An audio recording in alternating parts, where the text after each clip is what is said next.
Serviks adalah bagian dari rahim atau terus. Serviks itu adalah bagian mulutnya, ya. Jadi pangkalnya dari uterus. Jadi pada stadium awal sekali tanpa gejala atau yang kita sebut dengan lesi prakanker, ya. Padahal kalau kita lakukan pap smear itu akan terlihat ada perubahan-perubahan yang mengarah kepada kanker mulut rahim. Nah, baru pada stadium-stadium yang agak lanjut, ya, sudah terjadi kanker, baru seorang wanita akan mengeluh keputihan, ya. Kalau berhubungan berdarah, ya. Bahkan pada stadium yang lanjut, stadium 3B, akan ada kesulitan dari buang air besar, ya, sehingga barulah seorang wanita itu akan datang pada stadium yang agak lanjut.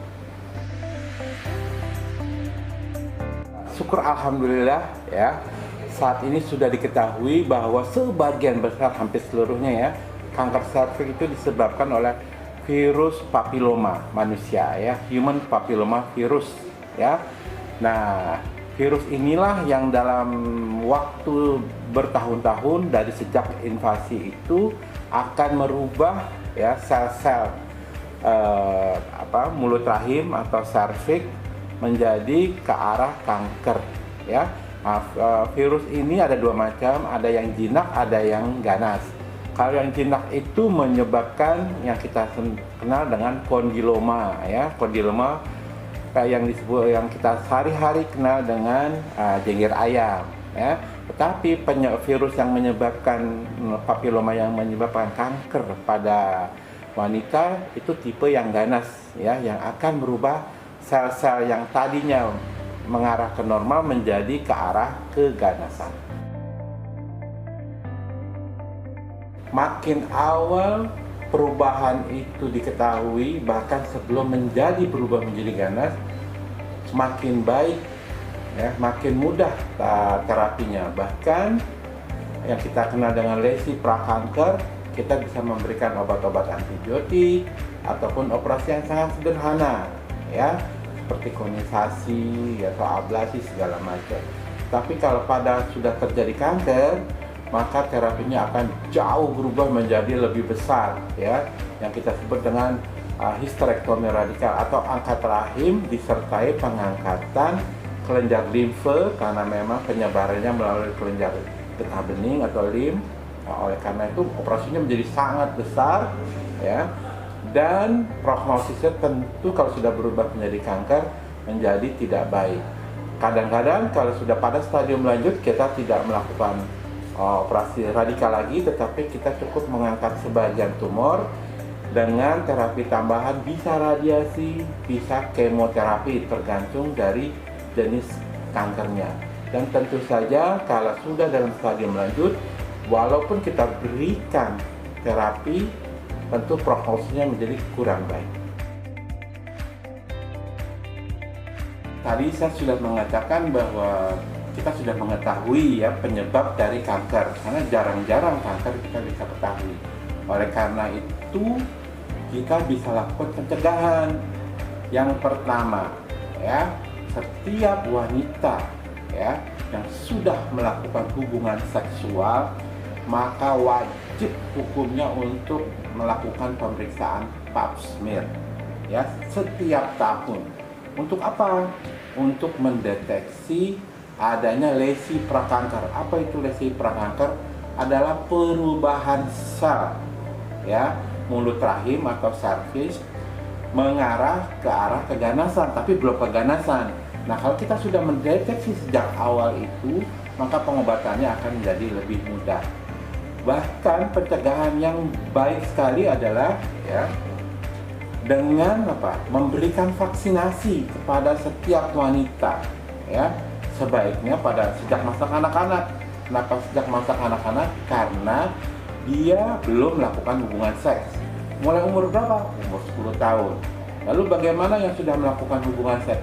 Kita cek dulu dengan pap smear, ya. Setelah itu kalau memang belum terkena, ya, kanker serviks, maka kita berikan vaksinasi untuk 2-3 kali pemberian, kan?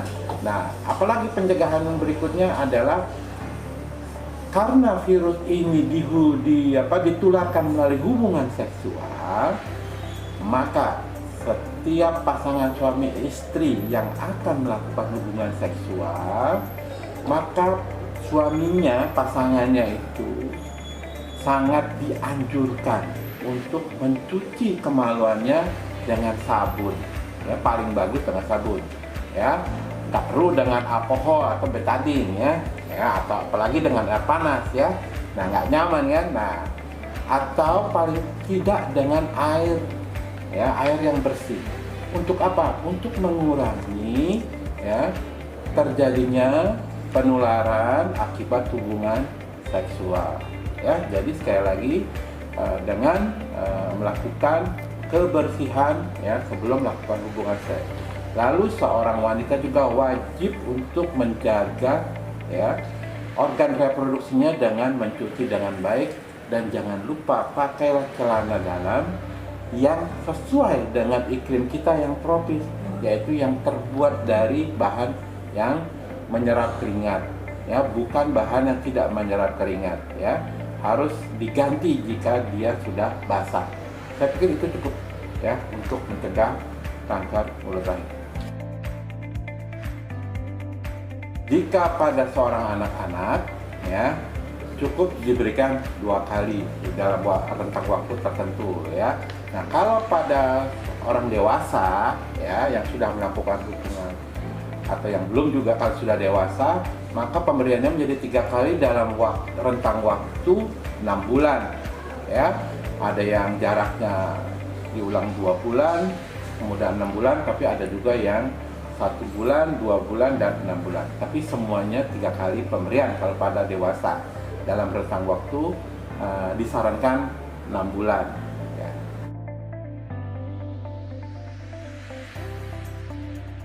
Bagi seorang wanita yang sudah melakukan hubungan seks, ya, wajib hukumnya untuk melakukan pemeriksaan pap smear, ya, jika memungkinkan, kalau tidak dengan IVA, ya.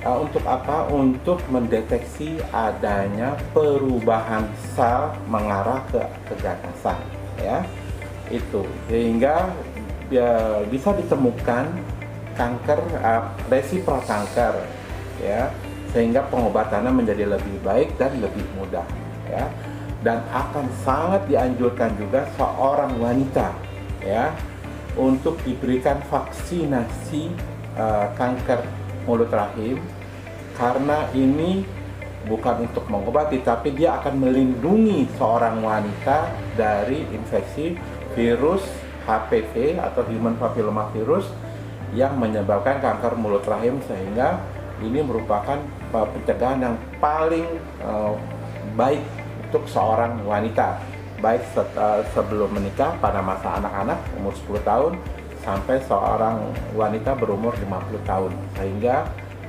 kita bisa bebas dari kanker mulut rahim. Saya pikir itu yang bisa saya sampaikan, mudah-mudahan bermanfaat bagi semua wanita Indonesia. Salam sehat.